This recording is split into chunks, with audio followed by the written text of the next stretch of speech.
So, my name is Clayton Banks. I am the CEO of Silicon Harlem. It is a great pleasure of mine to be able to bring a lot of information to the Upper Manhattan community, but I hope that this can resonate across the entire country. Let me introduce my friend, and he's that kind of guy that really cares. You know, you got to care a little bit of being a doctor, but he cares way beyond his medical capabilities. He's developed his own way of getting to kids. Everybody, please mute. I'm hearing stuff here and there. Just try to make sure you're muted. But anyway, so he's gone as far as figuring out how to connect with kids through music, how to connect with kids through storytelling, all that kind of good stuff. And he and I went to the White House together when Barack Obama was the president. And I got a chance to take a picture with the Obama's dogs, and he got to take a picture with the Obamas. So I don't know what happened with all that, but we had a great time, and he's an extraordinary person in general, but an extraordinary doctor. And you can read about him. He's done extraordinary things, and he's now one of the few African American, and he's really African, but he's African American that is tenured within that whole area of Columbia, and I'm very proud of him. So I can't do his intro any sort of justice because he's my boy, and we talk about stuff all the time. But please look up his bio, look and read about him. He is one of the few on earth that we all ought to know. So I'm going to ask you, Dr. Williams, to introduce yourself, and we're going to just get right into some Q&A and keep it moving. Well, first of all, Clayton, that introduction is a little overwhelming. I just try to follow your footsteps and make sure that we harness our collaboration and the collaboration of those of us that really care about the communities that we work in, that we focused on, to really help navigate this very traumatic period where we see COVID-19 decimate communities of color like wildfire, and we see it.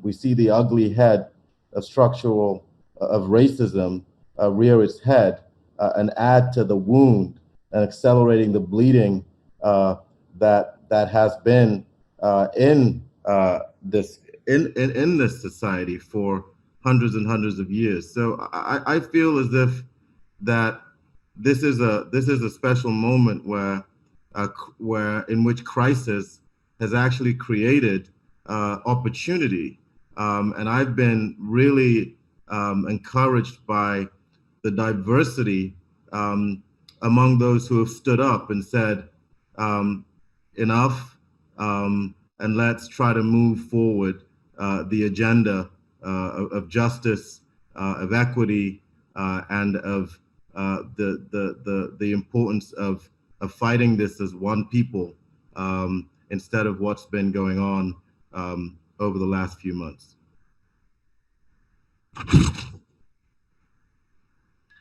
Let me ask you to share just very quickly here where your expertise is, so that everybody on the call who may not know who you are, So I'm a professor, as you mentioned. I'm a tenured professor of neurology at Columbia University. I've spent the last probably 15 years of my career working in health disparities. I've been funded by the NIH for the last over a decade for the work that I do in this space. A lot of my work is focused at the community level. I also work in schools, as well as working with community organizations and community health workers. I'm also a neuroscientist in addition to being a disparities researcher. I also lecture at the medical school I'm also the Chief of Staff and Chief Medical Officer of the Department of Neurology at Columbia University. I was recently put in charge of the anti-racism program at the medical center across all 4 schools. I sit on a board called the Partnership for Healthy America, that's whose honorary chair is former First Lady Michelle Obama. As you know, I did a lot of work working with Mrs. Obama's initiatives while she was in the East Wing. I've carried that work forward through her nonprofit. And I'm also a clinical physician. I have a private practice. I see patients. And during the height of the COVID pandemic, I actually ran one of the hospital's COVID-19 units at New York Presbyterian during the peak of the epidemic here in New York City. Tell me, first of all, I mean, I'm not going to curse here because that's not right, but that's a whole lot of hats, man. I'm just so in awe that you're juggling so much. As you just mentioned, COVID came along. What did you see from your eyes? There's probably a few health professionals on this call, but I'm curious from your perspective, what did you see? What became so clear? Well, it was quite a challenging time. I've worked across 3 continents. I've worked in Africa, I've worked in the United Kingdom, and I've worked here. And when I was working and practicing as a physician in Africa, I saw a lot of death, a lot of disease. But even that wasn't as devastating physically and emotionally as what we experienced here in New York City at the height of the pandemic. It was challenging. It was really challenging, and I'm so grateful for the courage and the encouragement of my colleagues at New York Presbyterian, at Columbia University, the residents, the physicians, all of us that pulled together during that difficult time. I'm a neurologist, and my expertise is in stroke. My expertise is not in COVID-19. It's not in infectious disease, but all of us were redeployed to the front lines. All of us were asked to basically run units and staff patients. And the reason for that is because we just didn't have enough physicians to meet the demand. We had to create additional ICUs. We call them pop-up ICUs. We had to basically quadruple our ICU capacity because we were just overwhelmed. We converted the neurology unit into COVID unit. We converted every unit in the hospital into COVID units. We even converted some of our ORs into COVID units. And we redeployed everybody that had a stethoscope to try to fight back against this disease. And a lot of us were infected. A lot of us got sick. But a lot of us, as soon as we recovered, had to go right back to the front lines and continue to treat patients. I saw a lot of tragedy, not just physical tragedy from the ailments and the destruction of the disease on the body, but also emotional tragedy where whole families would die, where a son is not allowed to see his mother as his mother is dying, where a husband can't see his wife as the wife is dying, and everything had to be done remotely through iPads and phones and video phones, and sometimes we were responsible for mediating these interactions between the loved ones and patients. And so it was something that we had never seen before. And why it was even more frightening is because we didn't even know. I mean, we were discovering the disease as things were progressing. We found out that the COVID caused strokes. I had the most exotic radiographically appearing stroke syndromes that I've seen during COVID. I had young people presenting with multi-organ failure, with blood clots all over their bodies. It wasn't just the lungs that we were seeing affected. we saw the entire human body being completely decimated by this disease. And this was even before we started, the new syndromes in children were popping up and emerging. At every turn, the virus was showing us something different, showing us something new. We thought we understood what it was going to do next, and all of a sudden it would do something that it had never done before. And so we were in the midst of an ever-changing and unpredictable situation. We just basically try to use common sense and try to extrapolate our approaches from similar situations to keep our patients alive. A lot of the research that is emerging were being done at the time. We had multiple clinical trials going on when I was covering the COVID units. Remdesivir wasn't approved at the time. We were part of that clinical trial. We were part of other clinical trials as well for different monoclonal antibodies. We were treating patients with multiple comorbidities. I had 90% of my patients on my unit were people of color. So we saw the disparities. Our ERs were overflowing. One of my friends, an incredible a person, committed suicide. She worked on the front lines of our emergency room at the Allen Hospital, which is part of our sister hospitals. And she committed suicide. And I think the media carried her death. And so it was unlike anything that I've ever experienced, Clayton. And that I'm terrified as I see what's going on around the country today, as I see all these other states going through what we experienced in New York City. I'm terrified that this situation will come back to New York City if we're not hyper vigilant and if we don't take it seriously. And so, but I am also grateful, and I'm also feel honored to have been able to participate, to join the fight on the front lines. I feel blessed to have been a physician, to be a physician and someone who was entrusted with the lives of so many. I feel blessed that I was able to help as many people as I did during that period. But there's still a lot of work to be done, Clayton. And it's critically important for us to listen to the science because it's here.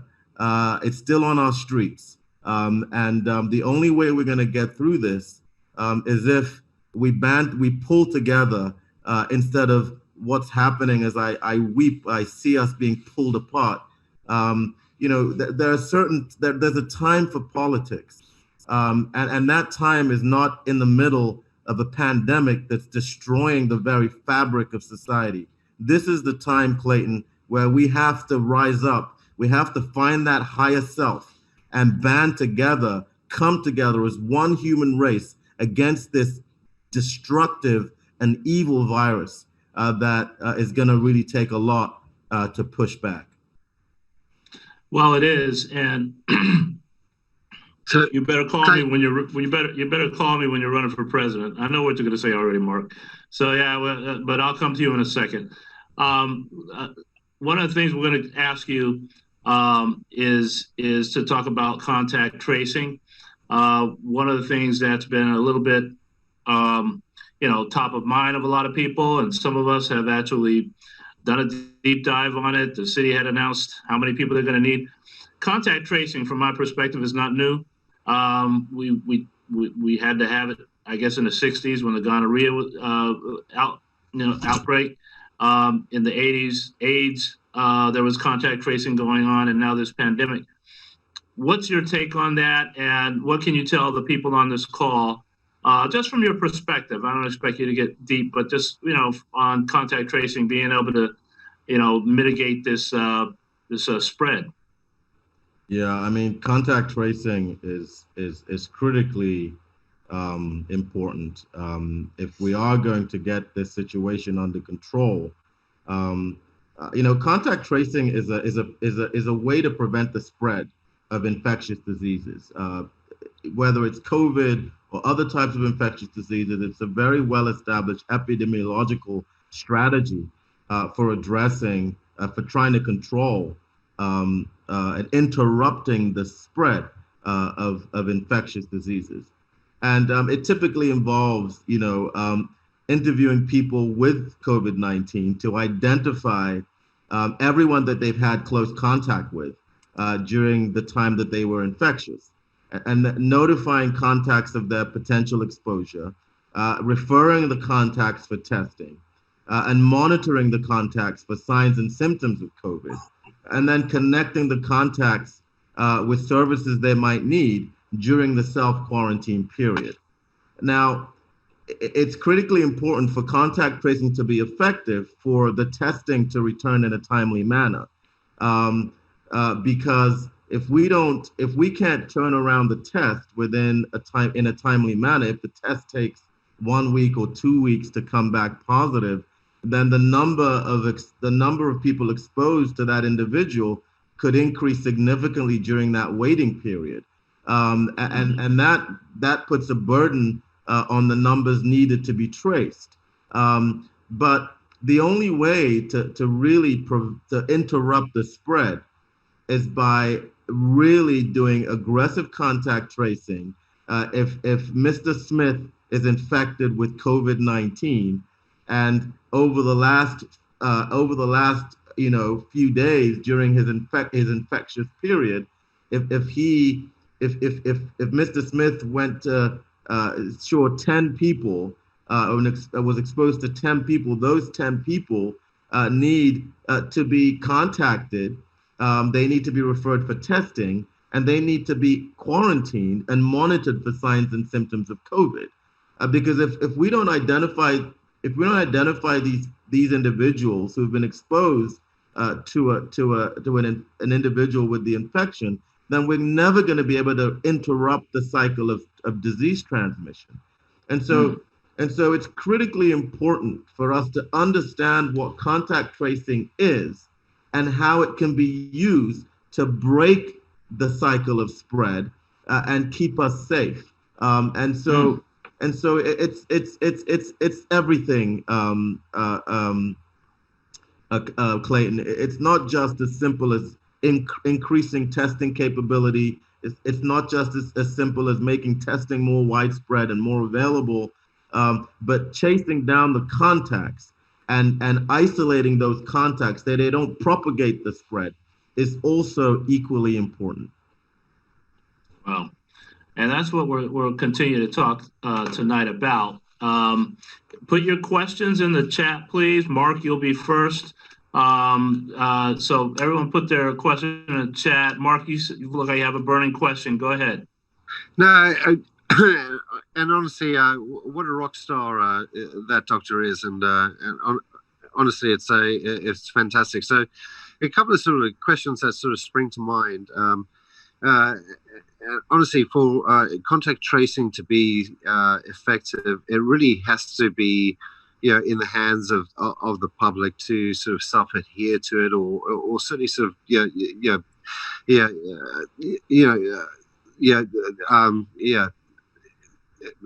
be a part of that and do it to themselves. But was it for the doctor himself?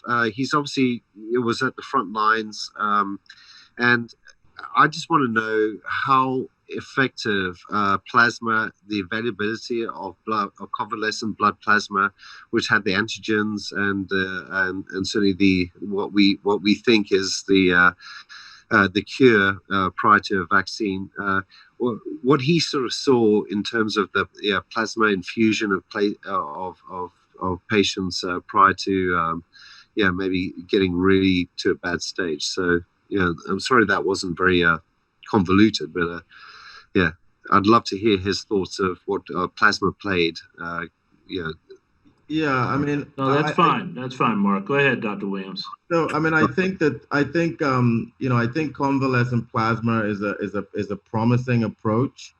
I think that there are still things that we need to learn about the use of convalescent plasma in medical practice. So far there've been that there have been clinical trials that have been ongoing with the idea that convalescent plasma contains antibodies that can be transferred from one individual to another and confer a degree of protection. But we still don't yet have the randomized clinical trial evidence to show that it's ready for prime time. But I do think it's one of many promising strategies, and ultimately will probably play a role once the data has reached the level of effectiveness and that will enable it to become an adopted an established approach to pushing back the infection. Now, the whole story of antibodies in general has been an interesting one because there have been some recent studies in primates, for example, that show that antibodies actually do work in primates. What was interesting about some of those primate studies was that they also showed that your antibody response depends on the intensity of your initial infection, and so those who have a severe exposure and have severe disease tend to mount stronger antibody responses than those who have mild exposure, mild disease, or for that matter, those who have been asymptomatic. And so the degree of your antibody response depends on the severity of the infection. This was shown in primates. And one of the other things that we noticed is that your antibody response also, our ability to detect it also wanes over time.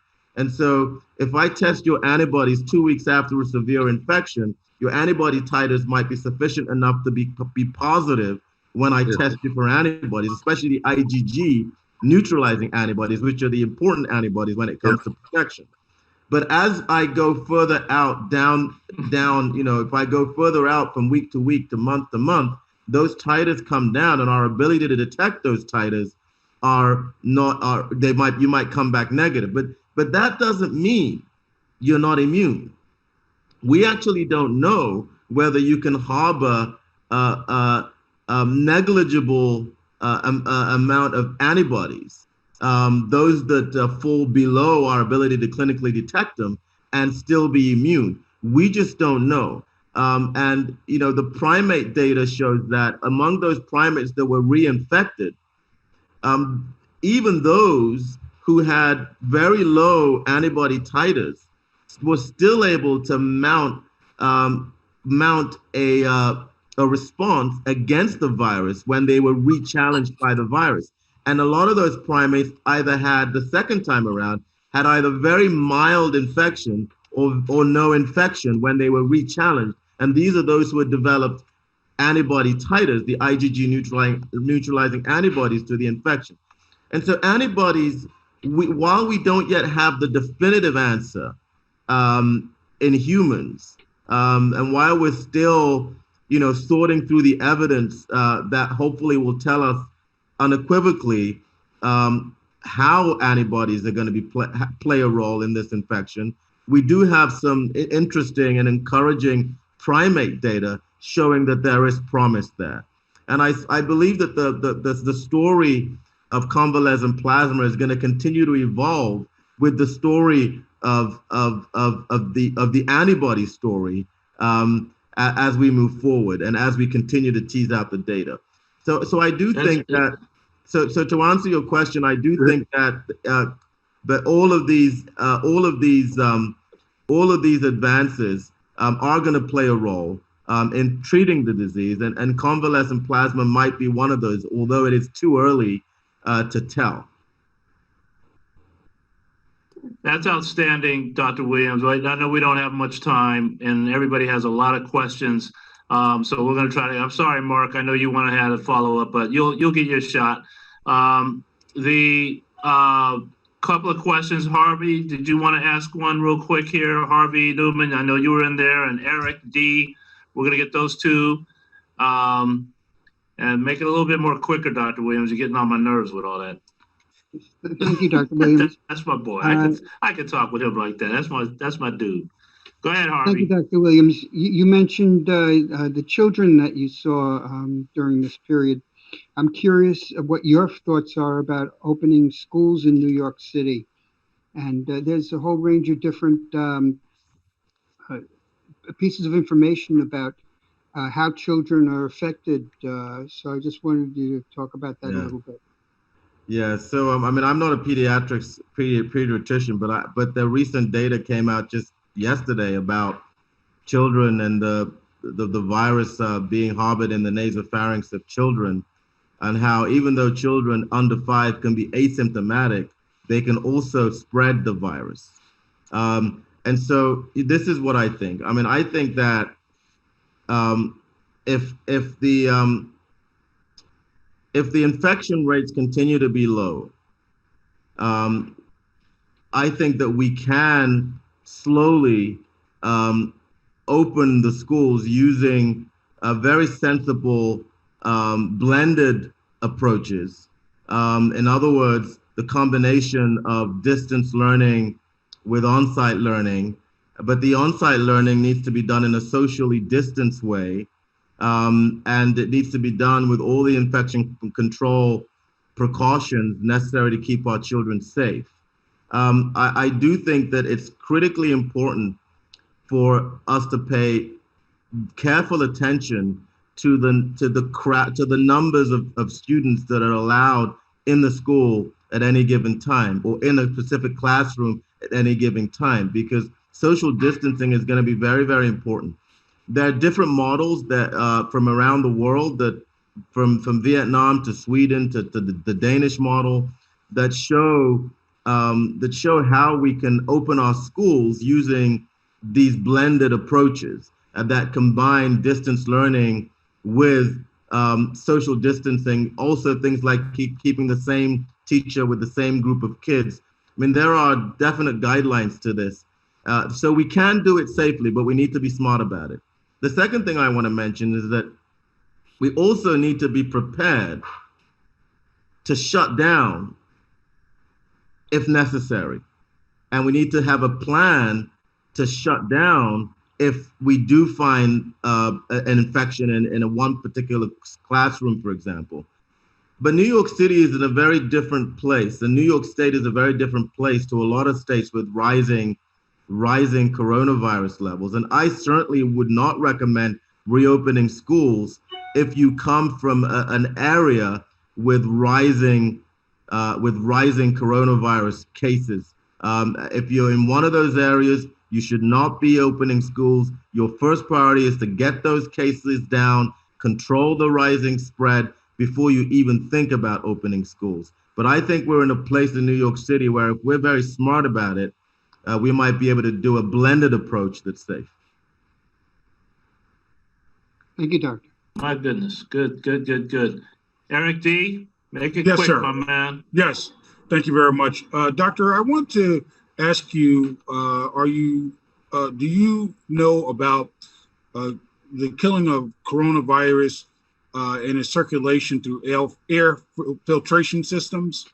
And are you familiar with needlepoint bipolar ionization that kills COVID in air filtration systems? And how, how long does COVID stay in the air? Because, the air quality becomes very, very critical.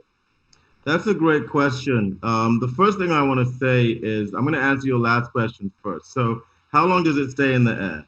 So there have been some experiments where we actually, there are ways that we can actually measure the duration it hangs out in the air for.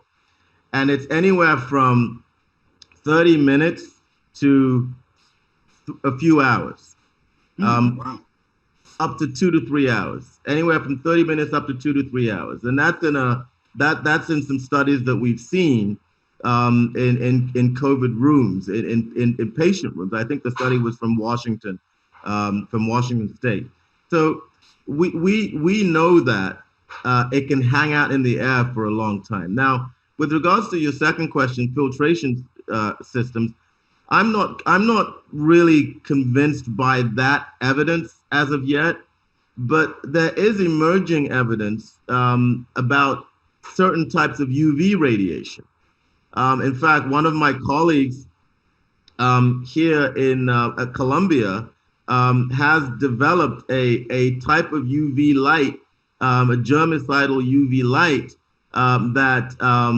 that is not toxic to human skin due to the wavelength. It's called far UVC. It's a type of ultraviolet light called far UVC that is safe to use around people, and it can kill about 99.9% of airborne coronaviruses. And one of my colleagues at Columbia has actually been leading the development of that strategy. So I think those types of far UVC light has a lot of potential. And if we can scale them, I think they could be very, very helpful.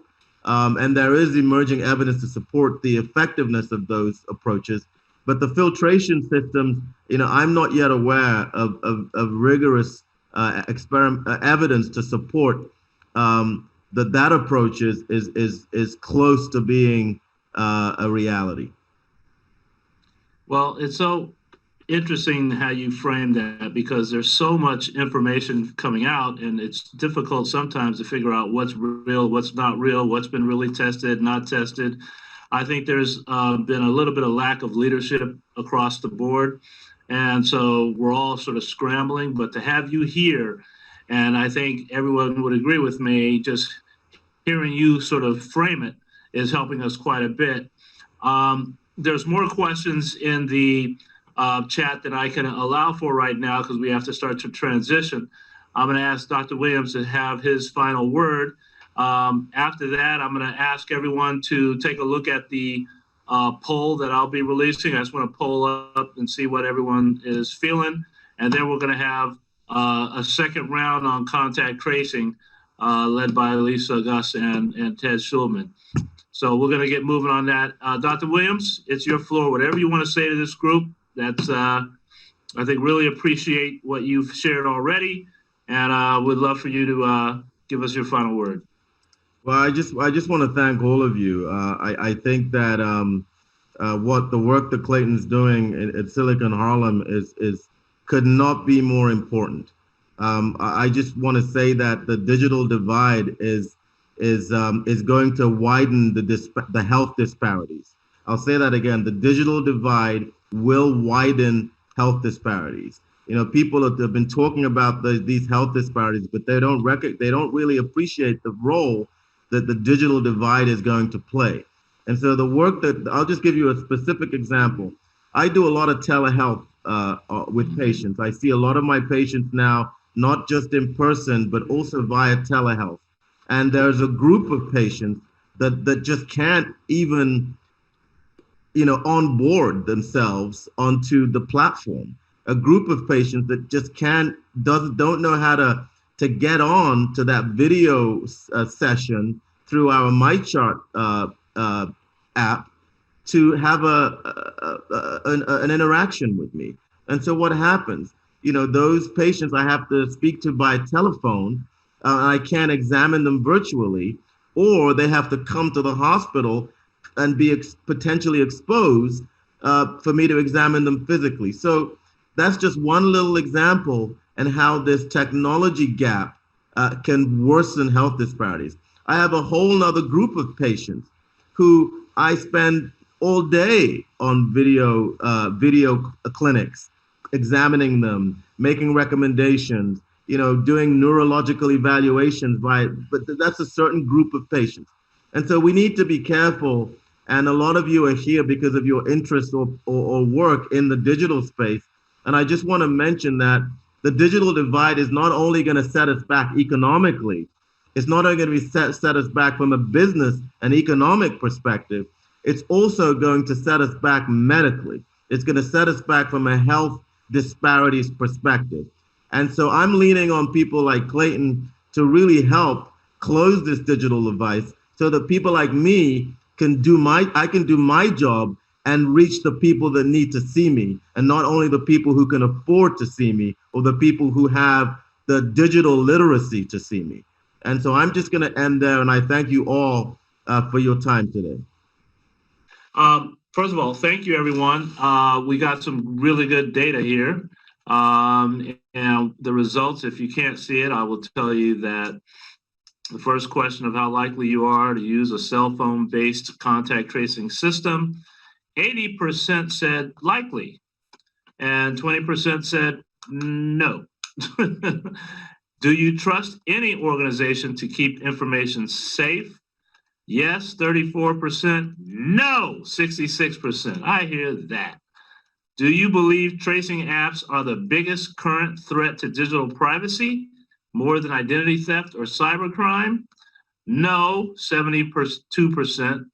And 28% said yes. So that's a nod towards cybersecurity still an issue. The fourth question was, do you believe that contact tracing can help prevent further transmission of the virus? Yes, 92% of us said yes.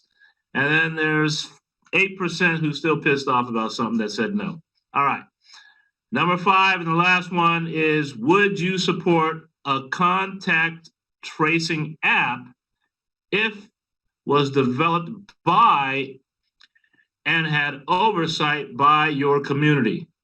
Whoa! 97% said yes. That's awesome. That's awesome. And 3% said no.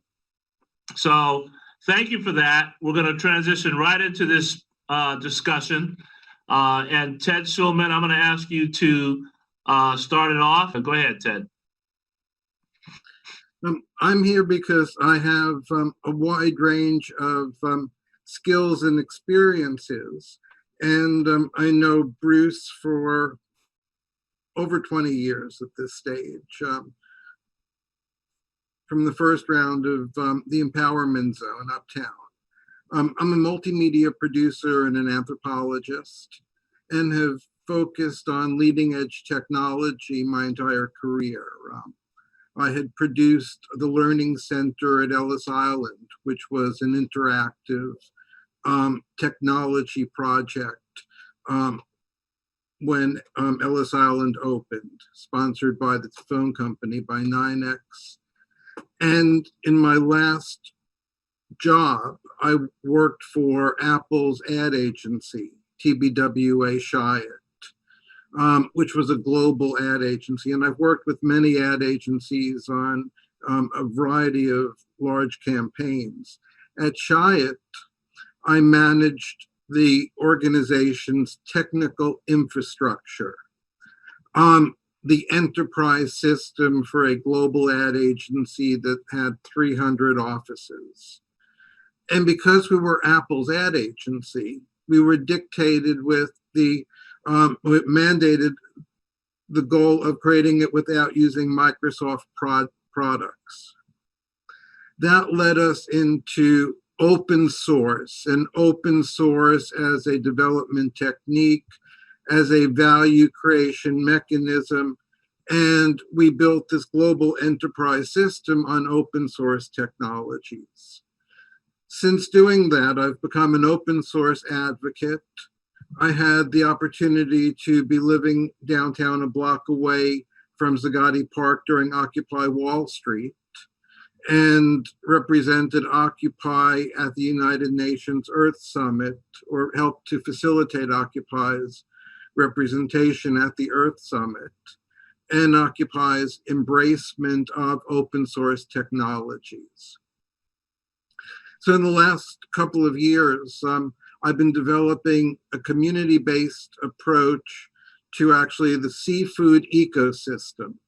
And we've been developing how technology can enhance and develop global ecosystems. I've been working with Lisa at the Kanish.io, and a few months back, once contact tracing became an issue, we started to get involved. And underlying concerns around contact tracing, Google and Apple first came out with their proximity tracing, and that started to feel like a possible big brother approach. And, it certainly made me uncomfortable. And you have to deliberately want to be traced that way.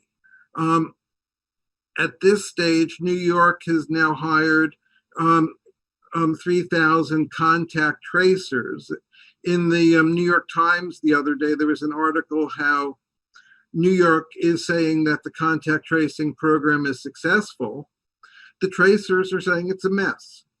That tracers who've had limited training are asked to call people, say, hey, you may have a deadly disease, and they're bureaucrats, and people aren't going to respond to bureaucrats. So our approach is truly a community-based system, a system of compassion. And we've started to, put in place, the foundation for building an open source ecology that will connect community resources, that will be compassionate for individuals. If somebody calls you and says, hey, you may, have to isolate, it's like, well, where do you get your, food from? Who's going to walk your dog? How is your life going to go on? I mean, you need real involvement at that point. It's not an element where you want a bureaucrat to be involved. The other thing that's happening in this, incredibly transformative time now, is the whole focus on how does community involvement relate to the police, the defund the police. In New York City, $1 billion has been removed from the police budget to focus on interactions that need to happen in a community, but don't require people with guns to show up. What is the role of contact tracing at this point? So we want to step back and take a true community approach to this, an approach that will include community-based governance and will include the highest degrees of privacy and security within the system. As Oz spoke before, and I'm helping to coordinate the pieces that are coming together here. We're working with some pretty extraordinary cutting edge technologies that will allow us to explore how a community-based system of trust can be transformed. Let me interrupt you here, Ted. Great introduction, great background that you bring to the table. One of the co-hosts here is Lisa Gus. I want her to chime in for a quick second, and others. But Lisa, you want to chime in real quick? Absolutely. Thank you for having us, Clayton. And I guess it's kind of strange. I'm a CEO of a technology company called ISOC-NY, and I'm someone who doesn't really trust technology. Actually, that's probably why we started it in the first place.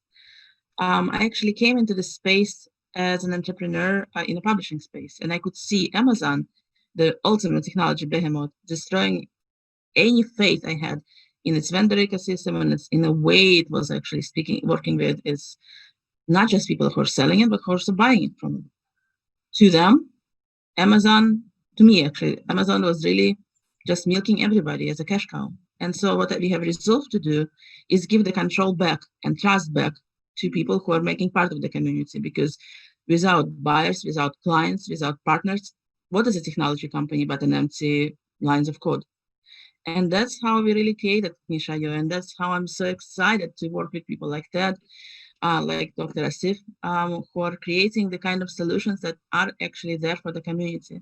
And we're empowering it to be as privacy-centric, as client-centric, as community-centric as possible. And that's kind of my story, and I'm sticking to it. Why don't you introduce some of the other folks that you want to have say a few words? Well, you already spoken to us. He's from Inrupt, and it's a company that I wanted to meet back before we met them. So thank you, Ted, for making the introductions, and us for working with us.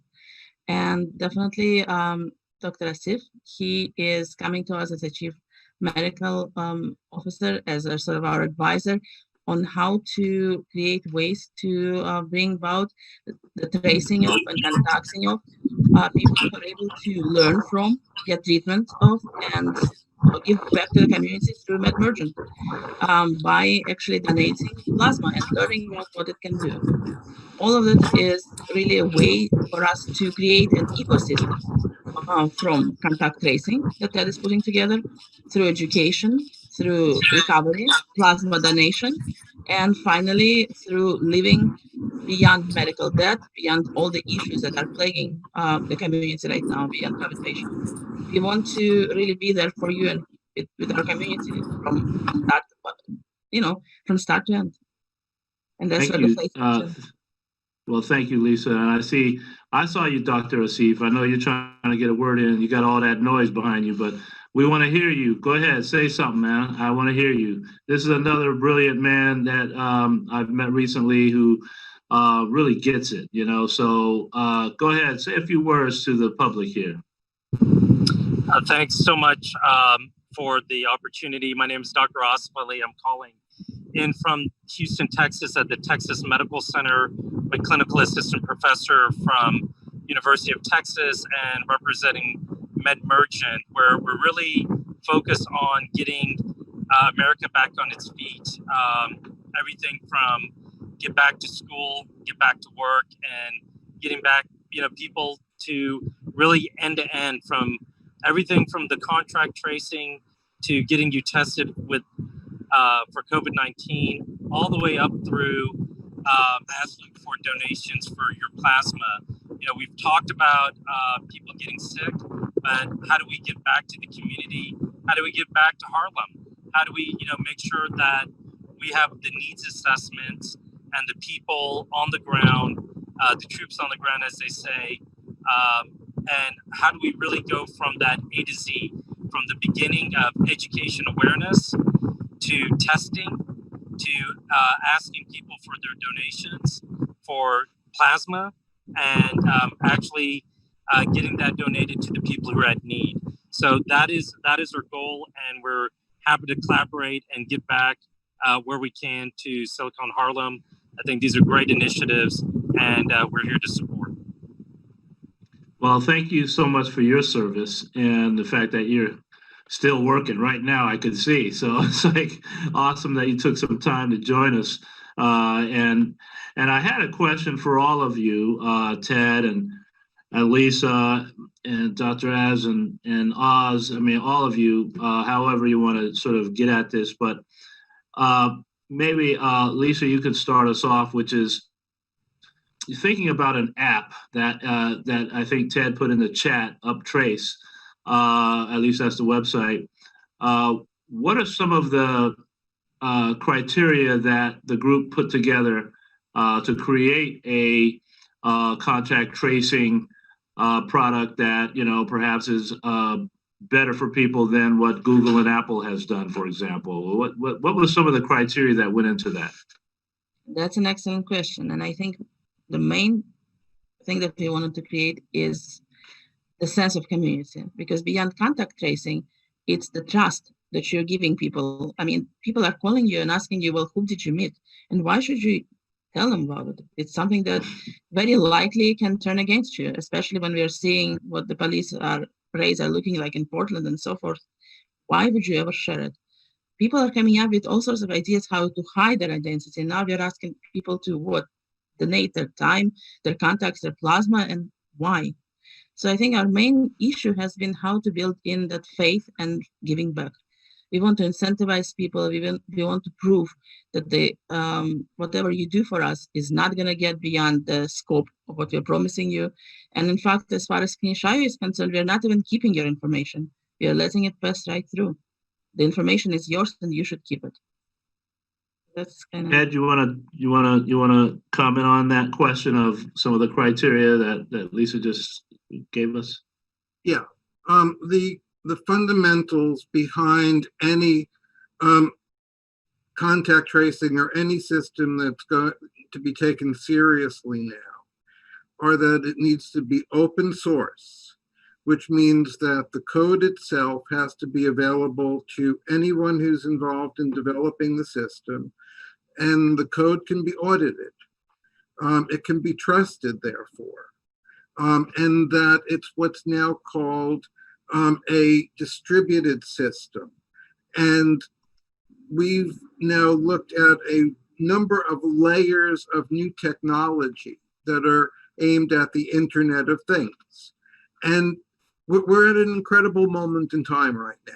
You know, as everything is crashing around us because of this virus, this totally new layer, this new version of the Internet and community is evolving, is happening. And we now have the foundation to build a truly trusted network. Knish.io offers the blockchain level security that when something is posted to the web, it's posted to the web, and that the government or no bureaucrat's going to come in and change the information. It's a memory. The work that we're doing with Oz and Inrupt, that goes down to the foundational level of the Internet. So Sir Tim Berners-Lee, who is noted as the father of the Internet, is now saying it has to be rethought. And we're working with his organization through Oz. We're working with a group of open source developers, including Safe2, who have leading edge technology out there, and other open source projects. MIT has all of their work open source. There are key programs happening around the world. So our foundational approach is based on creating a multi-stakeholder agreement. And that's something we're all going to be involved in defining.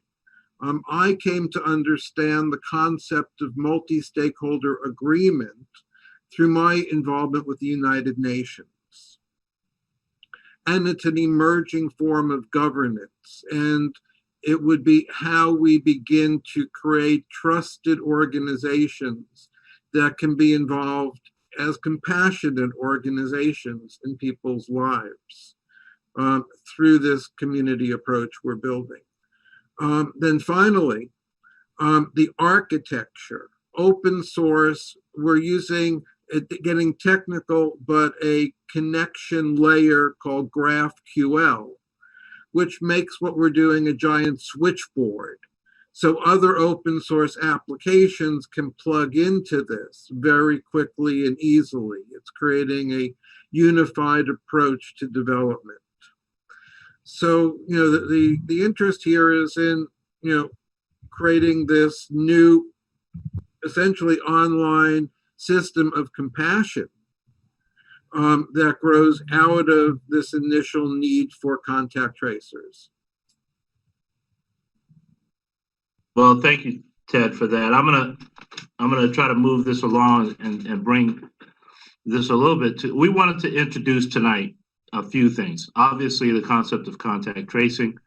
We also wanted to sort of introduce this whole idea of medical debt and how to get rid of it. We wanted to hear from Dr. Williams and being on the front line as Dr. Az and others that are on this call. And we certainly wanted to hear about alternatives to however that thing got on my phone, right? Everyone got it on their phone. It's like, how did that happen?